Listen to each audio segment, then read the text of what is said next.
watakambira Imana ikasa naho itakwitayeho, urababaje ukumva ntacyo bikikumariye, urababaye nshuti.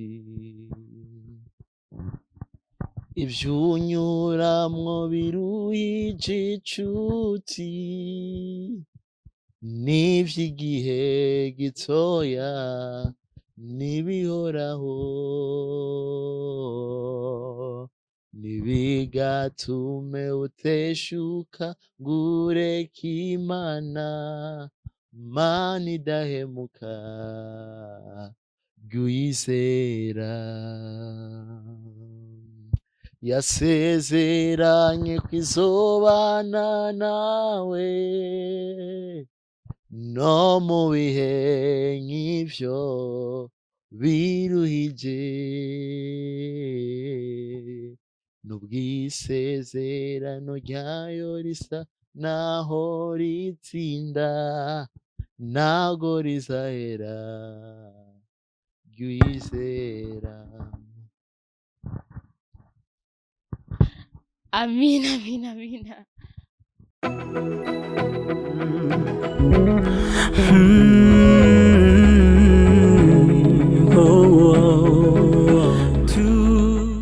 Yes, bakunzi ba Ryizigiro TV, muraho mumeze neza? Je meze neza cyane, meze fresh sana kandi ndadiname ko meze neza. Abakunzi bacu bameze neza. Amano ngenda baramutsa mwese aherereye atangure kora kino kiganiro. Amahoro y'Imana abane namwe. Amako mubizi imisi yose turi hano dufise ikintu ushaka kubashikiriza kandi kibubaka imitima, kibashikana kibakura mu rugezo rumwe kibashikana mu rundi. Rero nko mubizi kuri mikro ya mbere ni jewe de la chance, kuri mikro ya kabiri simba ndije nyene matiko n'abatumire everyday, kandi abatumire ndabazanya n'abatumire badasanzwe, abatumire bafise impano, bafise n'Imana. Rero barenze baza hano ko bafise ikintu baba batushaka kutuganirira, kandi ndazi ko ibintu bimeza kumera neza cyane. Reka rero ndabakire dukoma amashi menshi cyane mu kubakira. Karibu sana muri hari Ryizigiro TV. Ego murakoze cyane. Umeze neza? Yes. Okay. Ako mazina ko batakuza kubonye irya mbere, kandi atwari bwo bwa mbere ushitse ngaha kuri TV yacu. Bwa mbere ashitse ngaha muri kino kibanza. Amazina asanzwe nitwa Ikorineza Beni. Ikorineza Beni. Turakwakiriye cyane. Turishimye cyane kubana nawe. Ni byiza cyane. Urakoze cyane. Turakwakiriye. Ego. Twashimira Imana Samuel. Okay, nko mwavyumvise, umwe ni Sami uwundi ni Samuel. Umwe ni Sami uwundi ni Beni. Sami ni Samuel nyene ni sera même chose birajana. Hama turakwakiriye cyane mu kiganiro cyacu. Turishimye cyane kubana nawe. Twinjira neza mu kiganiro cyacu. Mbega tuvuze Sami twumviki? Tuvuze Sami twumviki? Umuntu yumvise Sami canke Samuel yumviki? Sami navuga yuko ijambo riri muri Bible ni ijambo ry'abakozi b'Imana. Sigura ko twagendewe n'umukozi w'Imana munsi. Haleluya. Okay. Hama mu buzima busanzwe ukora iki? Mu buzima busanzwe ndi umuhimbazamana, ndi umushepa. Worshipper. Mbe tuvuze worshipper tuba tuvuze twumviki? Ko aba worshipper ni benshi. Okay, worshipper niryo muntu ahimbaza Imana. Bibivanye n'ahantu Imana yamukuye. Tuvuge rero ko umuntu wese ahimbaza Imana afise ahantu Imana yamukuye. Yego, guhimbaza mbwa kuri kwinshi. Hariho abahimbaza nk'uko kwa Bekifizo n'abaroriro bagena abahimbaza. Mbwa abahimbaza Imana naba usanga bari mu mashengero bahimbaza mu kuri no mu myenda. Kuko guhimbaza kuri kwinshi. Hariho abahimbaza mu buryo nyene n'indimbo z'isi n'abahimbaza Imana mu mashengero. none ko hariho mama ba Fizo basatswe abantu baba bafise ibabandi barimvye indirimbo y'Imana bisigura ko nabo nyene bataba bariko barahimbaza Imana agasoja muri sitaka nimba indirimbo ivuga vy'Imana. Kujyane aba ba Fizo ni ukuvuga bajya donc guhimbaza bajya donc navuze ko abahimbaza hari abahimbaza abisi n'abahimbaza mu buryo bw'imwema. Turabigaruka ko twakire mugenzi wawe nawe niwaza kuri worshipper. Yego. Okay. Ikibazo ni cakindi nyene mbe tuvuze umuhimbazamana canke worshipper twumva iki? Ibintu bibiri biratandukanye. Abahimbazamana barya baririmba gospel ugasanga turi mu mashengero duhimbaza Imana yacu bivanye n'ico Imana baradukora ku buzima bwacu. Hama akaba n'abandi abatuvuga Big Fizo Baroriro aba n'abantu tumenyereye kubita muziki ndetse nabo ndazi ko bagenda gusenga. None bisigura ko umuntu wese ahimbaza Imana bisaba ko aja mu isengero kugira yihimbaritse. Sikuvuga Ako mwe mwambwiye ati umuntu ahimbaza Imana no kugenda mu rusengero bigasigura ko ahari Imana yamuke nayo kiramushikana. Mbega sishobora guhimbaza Imana ntari mu rusengero? Ashobora guhimbaza Imana ntari mu rusengero byose birakunda. Bisigura rero ko n'abarya bahora bahimbaza Imana batari mu rusengero. Biratuva ko twese. Okay, reka tubifate uko kubera ko tubazi ku ndirimbo z'isi ariko umuhimbazamana twumvise ko ari umuntu aba ari mu rushengero bivanye n'aho Imana yamukuye aho Imana yamushikanye. Okay. Mbe watanguye kumenya ko ufise impano yo kuririmba ryari? 2018 vyagenze gute? 2018 ndibuka nagiye kwakira akiza 2018 kuko kwakira akiza kibanya ngo byari bisanzwe. Naravunitse ukuboko maze kuvunika ukuboko amahera bancire kwa muganga ari benshi cyane bamaze kuncira amahera menshi. Igitangaza Imana yankoreye nanjye byaranyobeye niho naciye nangura kuza ibintu byo gusenga hama ndatangura kuririmba gushika ubu. Imana yarakoze cyane. None ni ryari watanguye kubifata serious ukavuga ati jenge nafata ingingo yo guhimbaza Imana kuko hari abantu usanga nk'ubu dufata akarero ukagenda mu rushengero ukaca wumva ko rushenga barimba neza kandi akumva ko bishobora hama ukaja muri kora atantumbero ni mufise ariko gusa waryohewe n'ingene baririmba mbwa atampano ufise ariko wowe watangiye kumva ati ibintu ni vyanje muse wavuga ati ibintu ni vyiwanje ni domaine yanje hari ryari?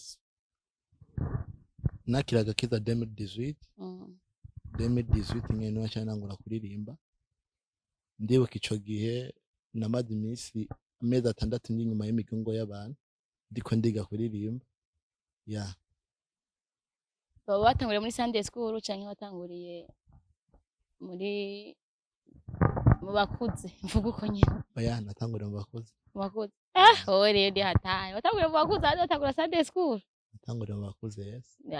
Ani goeza gihe cyane. Sami ndakubaze nawe gatonya. Nawe watanguye gufata hose umwuga wo guhimbaza Imana ryari?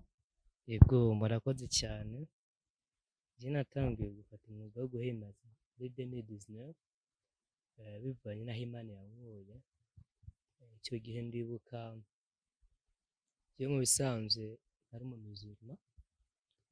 muzirima nyene ndagenda mu gikorane kiraho hari umukozi w'Imana yitwa Pastor Stanley ari haranga kwishabe eglise yitwa LGC kompasi yitwa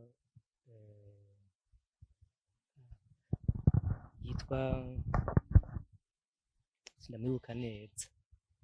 So nk'ikijayo gusa naciye numva imwemu yo kugenda hajya bakora gikorane naciye ngenda hajya nyene bacavuga ati bashaka kwakira umwami n'umukiza ngo baze imbere cyandagenda niko naciye mura n'umukozi w'Imana yitwa ngo Marakiza Patrick niba cya Mark Prophet amubwira ati ngo frere ndakubona wewe ufise impano yo guhimbaza no gutazira ndashaka uve muri abo mizirima ukizwe kuko imbere ni heza urafise impano yo kuririmba kandi nuwakizwa ukibatizwa kujya muri Sunday school kujya no mu baririmbyi so impano yanjye niyo yatangurira aho nyene ndakura cyane no muri groupe ya Rwanje na Adoration ubwo icyo birazi uko nyene cyane isanga mu bahimbaza Imana isanga afise iyo mpano yo guhimbaza niyo naciye ntangura rero basha ntabeshe yahimbaje vraiment n'ivyo biruguruka ko ndamaze kumumva ariko arahimbaza ndamaze no kunamubona kandi abikora neza cyane urampezagira cyane tumaze guhurira mu bikorane byinshi tumaze guhurira ahantu henshi ibavuze n'ukuri nta ubeshi burimwo hama rero mwamutse ko murabahimbaza Imana rero iki kiganiro cyacu turashaka muturirimbire kubera ko uha kafera ko buraho kandi rero mwitegure ko muguma mubikora guys sivyo ba followers bacu karibu sana mu mafuta yanyu okay murakoze cyane tugiye duhimbaza Imana gatoye batumwa no guhimbaza Imana kuko icyo twaremewe bagushima Mana bavuza turi Jehova Jire nawe usa nawe uri Imana ihambaye uri Imana igururuse uri Imana utabeshya uri Imana koko y'ukuri none Yesu Kristo reka Mana ubugombe bwawe ukorera mu makino kibanza tubakeneye Mana presence yawe tubakeneye Mana ikiganza cyawe papa kindagenda mu makino kibanza urahambaye Mana urashoboye byose lema tole radushe bushaya regede shelema tole bushaya baya in the glory Father in the name of Jesus na usa nawe mwami nanu wanye nawe na usa nawe mwami nanu wanye nawe mubwiza bwawe niho nzibera na usa nawe mwami mubwiza bwawe niho nzibera na usa nawe mwami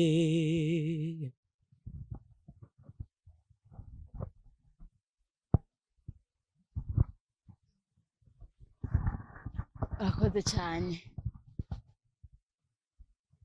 nawe turakwakiri ego murakoze cyane duhimbaza Imana yacu hari byinshi ufite byo guhimbaza Imana sinzi ko witeguye guhimbaza Imana ariko nyemerera ugura umutima wawe utangwe guhimbaza Imana ijambo ry'Imana rirambwira neza Imana ibyagiye amashimwe y'abana bayo ndagushima Mana icyubahiro cyose ni icyawe inganji yose ni iyawe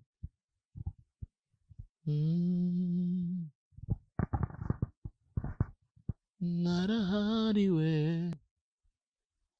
naracunguwe ndi umwana w'Imana ndi umuraganwa na Kristo none ubu nduwidegembya ubuntu nibwo bwankijije kubwo kwizera umwana w'Imana nagizwe kuba uwo ndiwe kubwo kwizera ico yakoze narahariwe naracunguwe ndi umwana w'Imana ndi umuraganwa na Kristo none ubu nduwidegemvya. Amina, amina. Mafuta kweli. Nari kuja mu bindi birere. Murakoze cyane. Murakoze nawe. Aha, mbega umuntu ahimbaza Imana habaye iki? Guhimbaza Imana hari igihe tuvyitiranwa byo guhimbaza Imana kuko twabitanguye tubivuga bose barahimbaza sivyo, aho ibintu bitandukiranye na hantu habiri gusa, bamwe bahimbaza ivy'isi duhimbaza ivy'Imana sivyo. Hama ndetse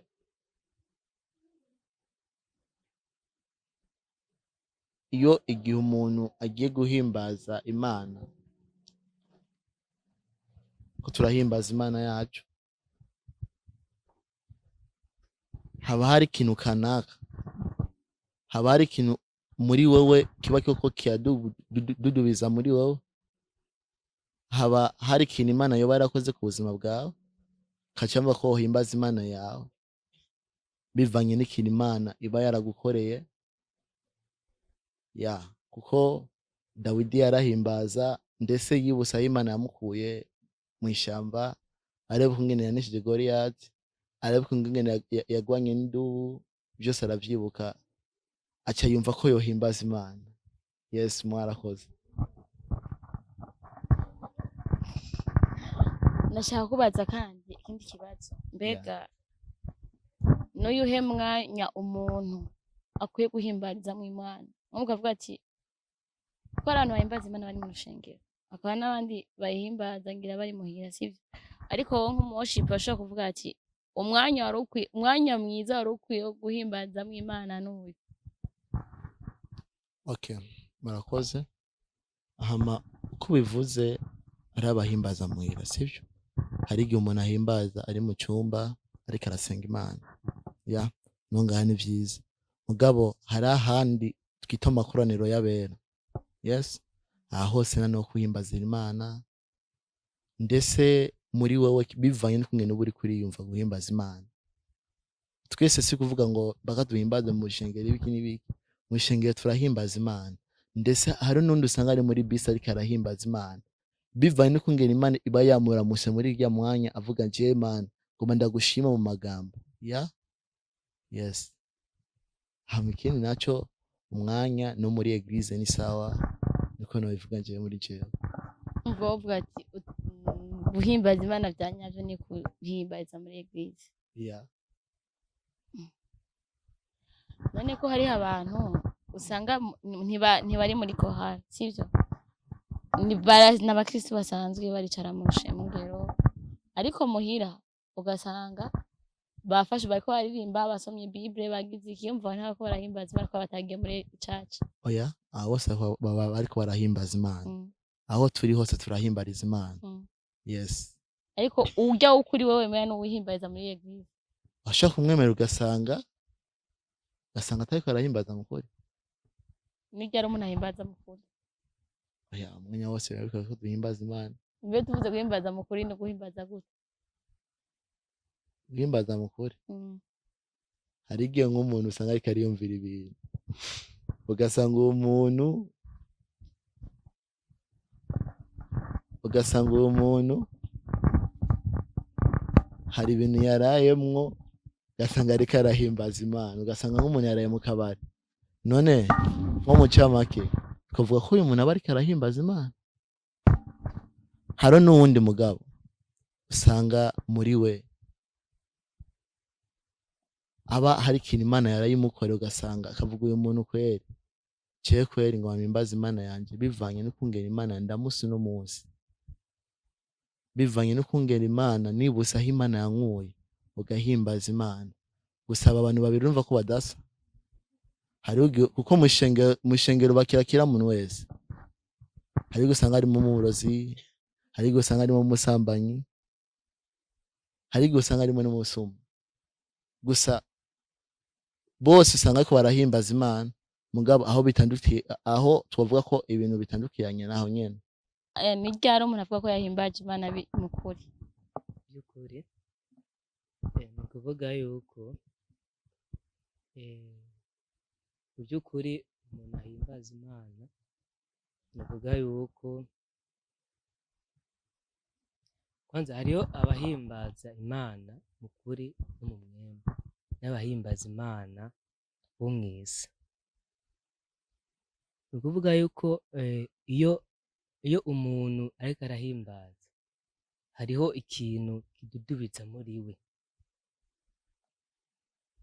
usanga ariko arahimbaza Imana kuko guhimbaza kuri kwinshi, hariho abahimbaza bari muhira, hariho abahimbaza bari muri dushe, ndetse n'umwana muto ashobora kuba ariko arahimbaza Imana. Par exemple ndashobora gufata nk'ikintu donc mfate nk'ibuye nkavuza nk'uko harya mba ariko ndahimbaza Imana ya yego. Okay. Ako kantu umukozi w'Imana mushya yagize gukambwira Didier Mucyo yagize gukambwira cyane guhimbaza Imana kuri kwinshi. Guhimbaza Imana mu kuri navuga yuko icyambere na mbere kwanza ubanza guhimbaza ukitandukanya na cyaha gisa nacyo, kuko hariho bamwe bahimbaza Imana ugasanga bari muri podium ugasanga ntibazi n'ibyo barimwo, ugasanga nyine ugasanga nk'umuntu ariko arahimbaza ugasanga arimo atanga ubuzima butarimwo.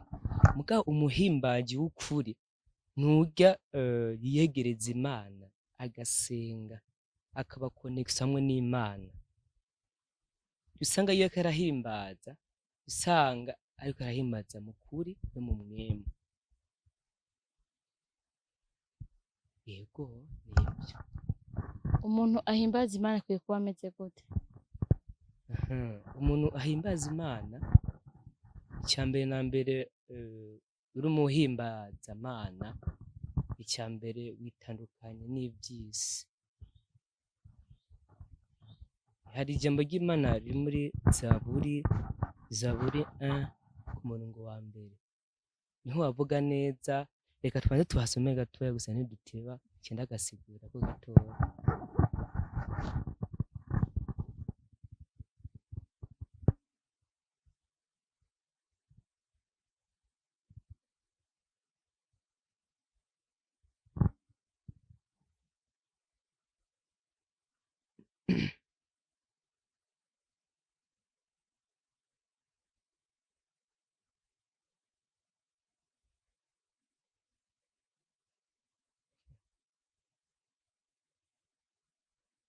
Okay.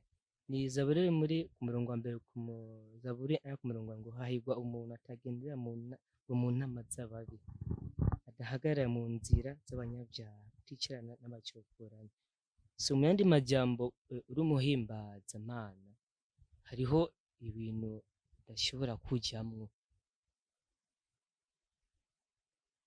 Uriko urahimbaza Imana kuko navuga yuko abahimbaza Imana wa kino gihe benshi ntibagitinya Imana. Benshi bashobora kuva nk'ahantu baje baborewe cyangwa ugasanga bavuye mu busambanyi kanaka, ugarukiye usanga bari kuri podium ugasanga bari no bayatanga. Mu bisanzwe umuhimbaza Imana w'ukuri ni uca bugufi, ni usenga, ni uwiga ijambo ry'Imana, kandi ni umuntu nyene yambara neza akikwiza hamwe agenda imbere y'abantu abantu bakavuga ati uwo muntu vraiment umuhimbazamana w'ukuri yego Mhm. none ko hariho bon ushobora kutubwira itandukaniro ry'abantu bahimbaza kera n'abantu ubu bahimbaza ubu? yego murakoze cyane dufatiye ku mutima wacu Apollinaire bwe yari umuhimbazamana wa kera kandi niwe muntu turabirako nuvuga yuko niwe sogokuru mukuru wacu urya arimwo arahimbaza Imana hariho ibintu tubarabirako itandukaniro basi bibiliya ya kera ntibahimbaza hano bahimbaza Imana baki ba Dawidi bande barahimbaza Imana ego rero shaka kumpa itandukaniro hagati y'abarya ba Dawidi n'abubu ni itandukaniro riri hehe? hama kuri ikibazo badije abakera n'abubu kera ukoze icyaha Imana yagwanira harya nyene sivyo mugabo ubu kera barahimbaza sivyo kandi urumva ko utahimbaza uri kurivanga mu byaha kuko ikintu ca mbere ukoze icyaha winjiye ahera ntiwasohoka nimba wakoze icyaha baca bakwegeka bakabona uzira ikiziga sivyo mugabo ubu ashobora gusanga nk'umuririmbyi ushobora kuba waje uryamanye umukobwa nyene mukaryamana hamwe ukacuza muri eglise guhimbaza wowe ukavuga ndaza kwihana imbere y'Imana ibiki n'ibiki kuko sinzi umuntu yavuze ko ubuntu bw'Imana bwamaho iminsi yose bwamaho iminsi yose numva ko Imana kera yarahana yahanira nyine kibera hajya nyene mugabo ubu numva ko atari cyo kimwe none umuntu wa kera n'uno munsi mva bamugereranya hamwe badahwaruka nyene nuko nyene guys mwumvise neza yuko itandukaniro riri hagati y'abahimbaza Imana ba kera nabo kera Imana yarahaniraho ariko ubu unye ntihaniraho nuko mwabivuze bisigura rero ntitwishushanya biravuga ntitwishushanye n'ivy'iki gihe kandi abagabo baravuga ngo ivyo murabikora nanje ngahora mukimvira ngo mpanye namwe gose ariko nzobigaragaza mbishira imbere y'amaso yanyu uko bikurikirana bantu b'Imana duhimbaze mukuri ntituze turiva yanga tuve mu byo tuvuyemwo hamaje tugenda duhagarara imbere y'ishengero ko tuba turiko turayiroga sivyo kuko tuvuye mu vy'iwacu tuza duhagarara imbere y'ishengero two tuye ubuzima tudafise si vyiza hamaje nasubiye kumva ushaka murabahimbaji mwaje duhimbaza Imana here we go now yeah byose ni sawa tu okay kaduhimbaze kandi ngo twatanguye sibyo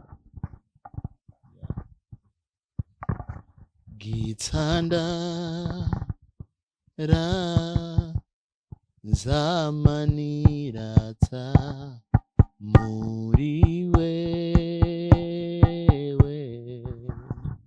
narose ubugingo wambereye isoko nziza muri wewe niho nubakiye iyo ngutabaje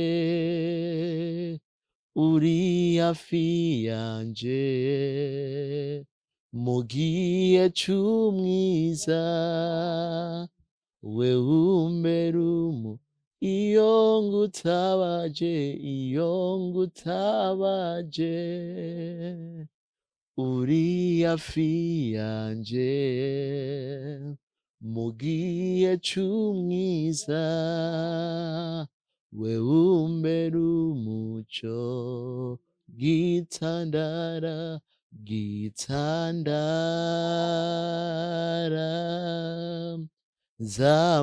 zamaniyata muri wewe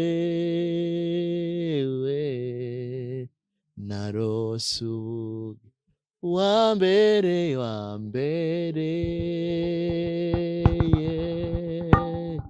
isoko nziza muri wewe niho nubakiye. bandanya kandi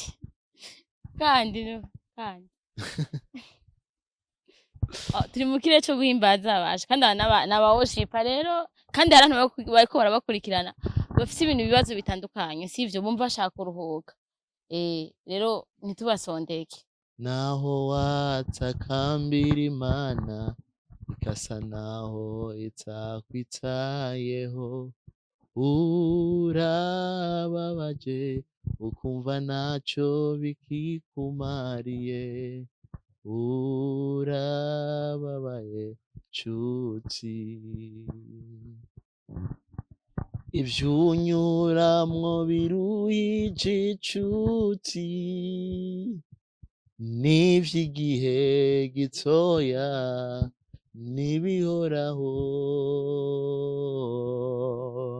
nibigatume uteshuka ngureka Imana Mana idahemuka jyuyizera yasezeranye kwizobana nawe no mu bihe nk'ivyo biruhije n'ubwisezerano ryayo risa naho ritsinda ntago rizahera jyuyizera. amina eko bikaze my Jesus nizera ko abantu benshi no bose bakira agakiza biciye muri mwebwe so hanyuma mbega umuziki wanyu mwifuza kuzobashikana hehe? Muziki wacu twe twifuza ko Imana dushikana kure mvuze izodushikana hehe nubiraca abana idukoresha idushikana kure cyo dukoresha mu mahanga ikadushikana mu mahanga ikatujabukana hanze hawotse twakorera Imana ndetse nibaza ko kariyeri yanjye zo kumibanda ndiko ndahimbaza Imana kuko nico kintu naremewe niyo misi yanzanye ya kwisi kugira ngo ubuzima mbega waba wifuza gukora indirimbo ku giti cawe canke waba wifuza kuguma uri muri korali gukorana n'abandi muri korali? Ikibazo uri kurambaza nimba nifuza gukora ku giti canje ndetse no gukorana n'abandi bantu bisigura n'ivyo ko wahamagaye wenyene ifuza gukora ku giti cawe wenyene ariko no gukora mu bandi bantu ni sawa cyose bari umuhamagara. Mbega nko muri iyi myaka 3 iri imbere igiki wumva ushaka gushika ko biciye muri gospel muri iyo mana yawe? Mu myaka 3 iri imbere cyo nifuza gushika ko ndifuza ko guhimbaza kwanje ko abantu nubona ariko barakira nimba ari bimuga mbona bimuguruka nico kintu ubu nifuza ko ngo nogera muri mwanya imyaka iri imbere 3. Mbe muziki wawe ufata nk'akazi cyangwa ufata urabona ko mu minsi iri imbere uzogutungisha atakindi gikorwa na kimwe ufise ya pareil igikorwa c'umubiri uzobikora ko ya pareil ivyo kuko ijambo ry'Imana riravuga ngo roho ntakiri mutumikiye Mungu umuziki urashobora kuntungisha sivyo ndetse ukangaburira ndetse mugabo haro n'ibindi nawo uba ukwiye gukora vya pembeni ivyo byose ni ubuzima bw'umuntu hari umwanya wo kuririmba hari n'umwanya wo gukora bisigura ko naho ubu uri kurakora umuziki uzofatanya n'ibindi bintu nk'akarorero ugasanga uraririmba mugabo ugasanga uri umudandaji cyangwa urafise iyindi ntuze nk'iwawe ukora sivyo ariko je nakubajije ati wo uko ubibona ubona uzavureka ivyo bikorwa vy'umubiri ukore musique gusa bivanye n'uko ubibona wewe ukabona basijeho umuziki muri kino gihe uzowanshikanye ngaha buri kimwe cyose shaka ndakira nka biciye mu muziki iyo tape ninayigera ko ndibaza ko takunze kurusha gukora cyane. aha ni sawa. Ikibazo nicyo kimwe nyene boss, umuziki ubona nk'akazi canke ubona nk'ukuririmba gusa bisanzwe?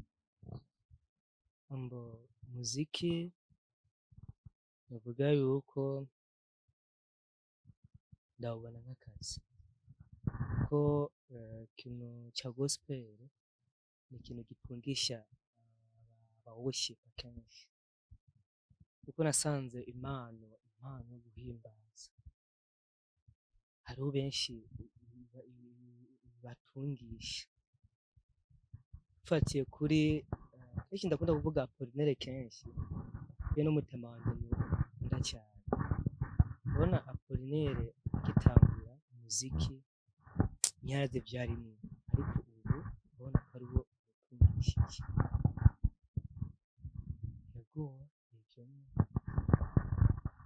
Nawe wifuza kuzokora ku giti cawe canke uzoguma ukora muri rusange nk'abandi? Uzomukorana n'abandi? Njyewe nzokora mu giti ciwanje. Mbega urafise band canke muri kazoza uzogira band?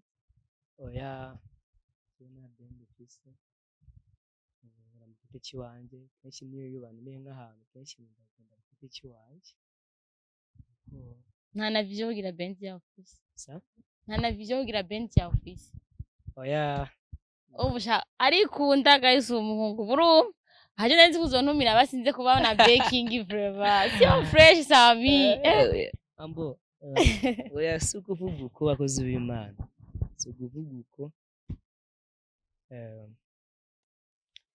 akenshi abaririmbyi turagoye.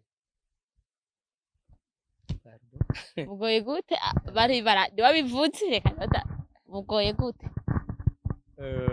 Abaririmbyi turagoye cyane. Abenshi ubu abaririmbyi benshi bayipakiye nk'imyuga.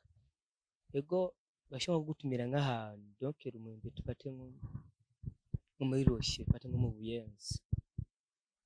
Muga bivana nkaho uri umushya, bivana n'uburyo bufise amafaranga, kuko kenshi nawe baking bakiri mu gihe abenshi ubu barabariye ama déplacement cyangwa umumezisi.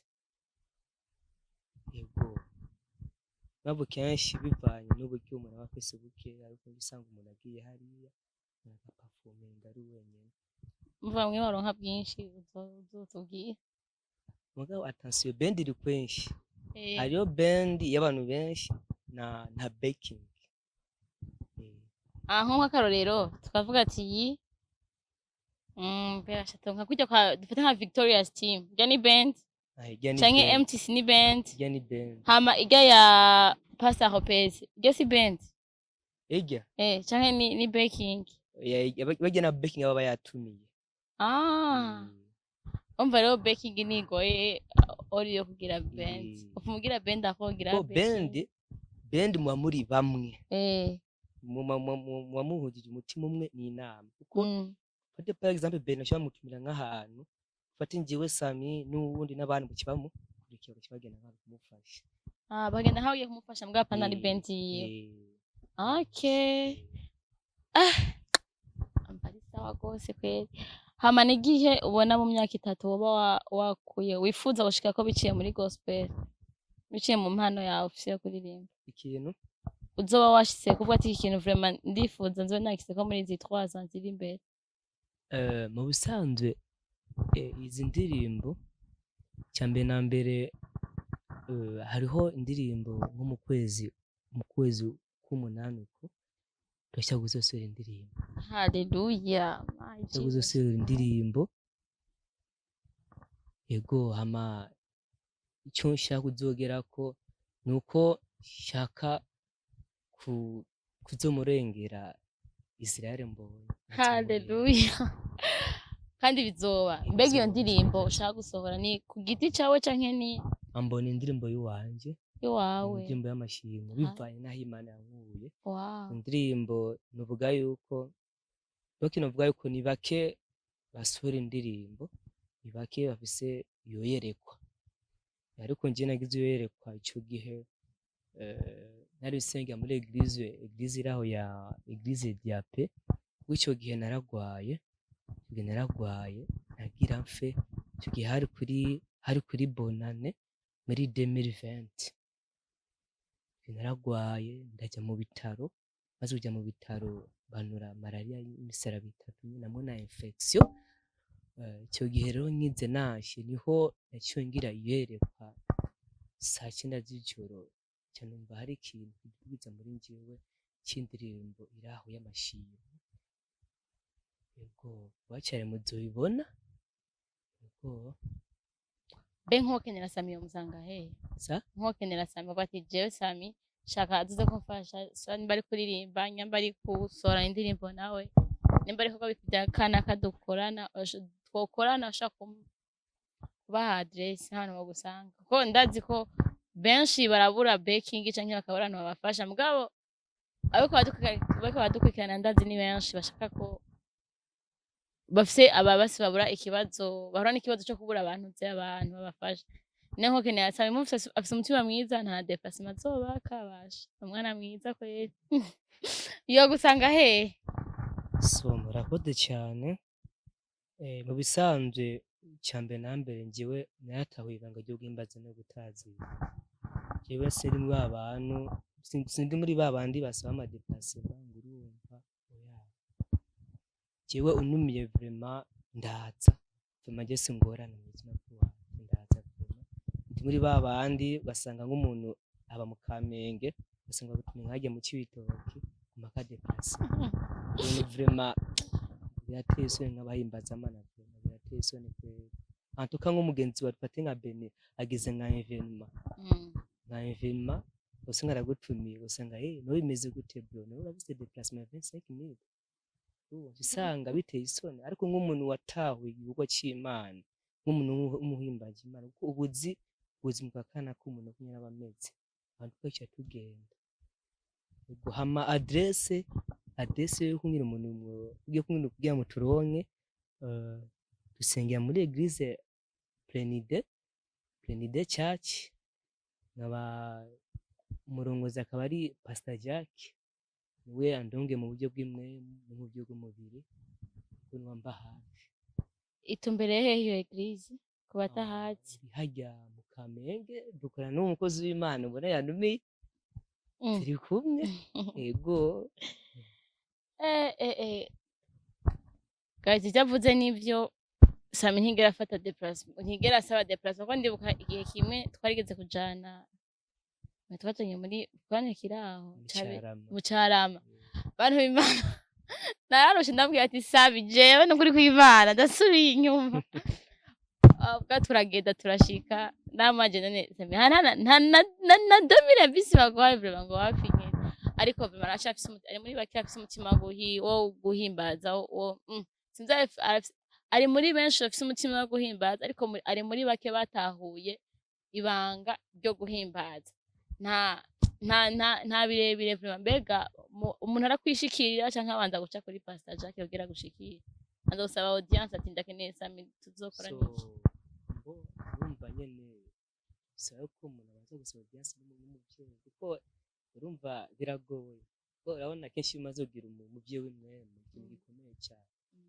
kuko umuvyeyi w'imwemu aba ari ahantu yagukuye bivaye nuko yakubonyemo ikintu gikomeye cyane kuko ntushobora kugenda ahantu mu gihe umuvyeyi atazi atuye ahantu kuko ugize ikibazo kuko n'umuvyeyi w'umuvyeyi w'umubira kuvyasha ashobora kubaza kuri pasteur ati mbe umwana wanje yabaye iki n'iki nyuma bitugiye nk'ahantu tubanza kubwira abavyeyi bibace kwanza tubadutumye aha hama cyatubona kuduha uruhushya.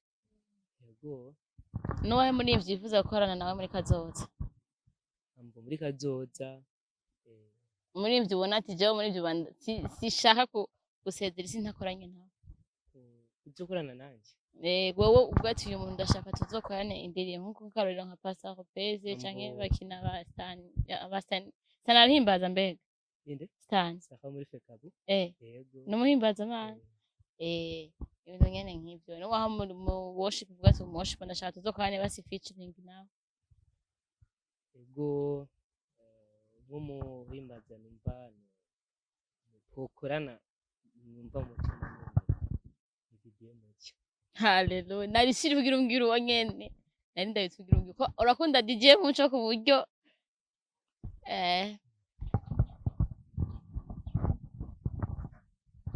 namwe wowe bakenerayo basanga hehe jewe umunyawose ndi ready nawe babanza gusaba audience kwa pastor Jack kugira bagushikire yose navuga kuko mu bisanzwe simba gusabe audience kugira ushikire unyene noza kugufasha nibaze ko imba nze mu kigo c'Imana gukorera Imana sivyo simba ka audience ko ama eglise menshi ashobora kudutumira tukende kuririmba na audience baba basabye ku pastor biki n'ibiki haba ari kungena umuntu gusa ushobora kwiyumva mujya mu ntu reka ndamutumire aze kudufasha kandi nawe uri umuntu himbaza Imana vraiment ndibaza ko atakintu kibugiye mu bugiye guhimbaza Imana nawe uragenda ukumvira ubutumire bw'Imana yego nawe nuwe muri mvyifuza korana nawe muri kazoza Yegi nifuza gukorana cyangwa ni benshi oya umwe uvuga ati uyu mwe ndashaka gukorana nawe Israel Mbonyi Israel Mbonyi uzokorana nawe mu izina rya Yesu amina bizocamo hama rero mu gusoza kino kiganiro cacu twosozera uko nyene indirimbo nka 2 canke 3 ari bucasa mu gusoza kino kiganiro cacu twatanguye duhimbaza dusozera duhimbaza indirimbo nka 2 canke 3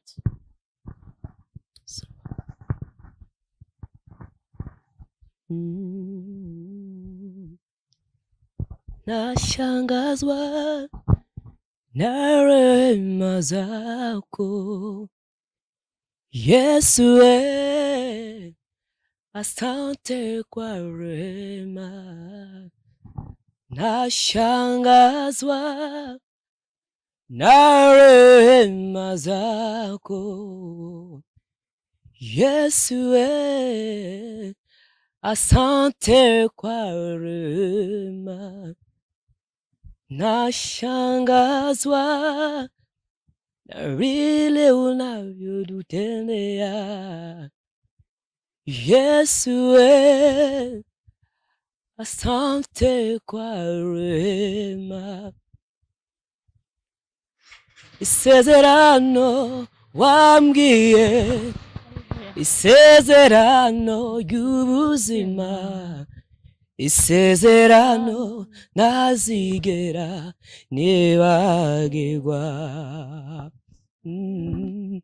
Isezerano wambwiye, isezerano ry'ubuzima, isezerano ntazigera nibagirwa.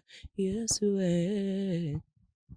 hari ubuzima waduhaye, hari ubuzima tutazigera mama, hari ubuzima tutazigera twibagirwa.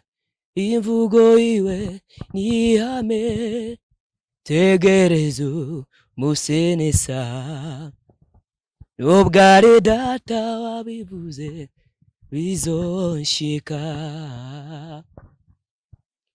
N'ubugabo n'ubunyakuri ibihamya birahari, iyo yuguruye ntawe ushobora kugara. Nubwo ari data, nubwo ari data wabivuze, nubwo ari data wabivuze bizonshika.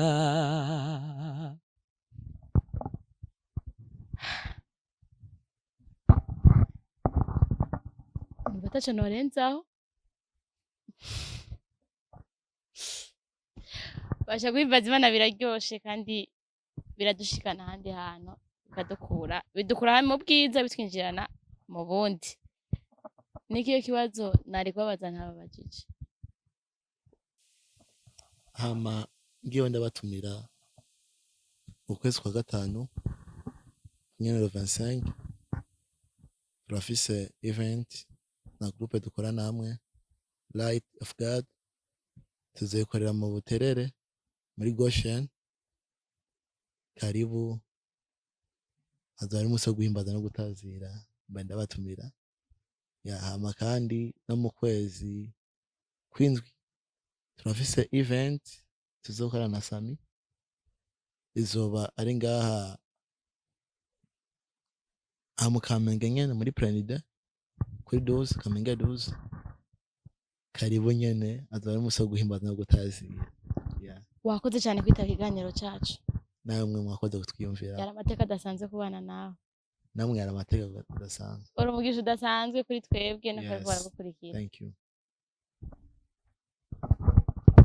Yari amateka adasanzwe kubana namwe. Yego. Uri umugisha udasanzwe, watuganiriye, twumvise byinshi cyane. Merci sana. Imana igushikane aho wifuza gushikamo guhimbaza no mu gutazira. Bakunzi bacu, bakunzi ba Harijizigiro TV, turabashimiye cyane, mwakoze kubana natwe. Cameraman nange turamushimiye, abanye natwe yabikoze neza cyane. Amahoro y'Imana abane namwe, tuzosubira.